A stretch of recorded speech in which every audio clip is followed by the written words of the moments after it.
Data എന്താണെന്ന് നമ്മൾ മനസ്സിലാക്കി കഴിഞ്ഞു. ഡേറ്റയിൽ ക്വാണ്ടിറ്റേറ്റീവ് ആൻഡ് ക്വാളിറ്റേറ്റീവ് എന്ന് 2 വിഭാഗങ്ങളുണ്ടെന്ന് നമ്മൾ മനസ്സിലാക്കി.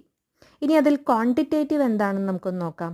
Quantitative data is the information that can be quantified or expressed as numbers. ഇൻഫർമേഷൻസിൻ്റെ ഒരു കളക്ഷനെയാണ് ഡേറ്റ എന്ന് വിളിക്കുന്നത് നമ്മൾ പറഞ്ഞല്ലോ. ഈ ഇൻഫർമേഷൻസിൽ ക്വാണ്ടിഫൈഡ് ആയിട്ടുള്ളത്, അതായത് ക്വാണ്ടിറ്റിയിൽ മെഷർ ചെയ്തെടുക്കാൻ പറ്റുന്നത്, അതേപോലെ തന്നെ നമ്പേഴ്സിൽ എക്സ്പ്രസ് ചെയ്യാൻ പറ്റുന്നത്, അങ്ങനെയുള്ള ഇൻഫർമേഷൻസിനെയാണ് നമ്മൾ ക്വാണ്ടിറ്റേറ്റീവ് ഡേറ്റ എന്ന് വിളിക്കുന്നത്. ഒരു എക്സാമ്പിൾ പറഞ്ഞു കഴിഞ്ഞാൽ കുട്ടികളുടെ മാർക്ക്, വെയ്റ്റ്, അതുപോലെ ആളുകളുടെ ഇൻകം, എക്സ്പെൻസ്, അങ്ങനെ പലതും നമുക്ക് ന്യൂമറിക്കൽ വാല്യൂസിൽ എക്സ്പ്രസ് ചെയ്യാൻ പറ്റുന്നതാണ്.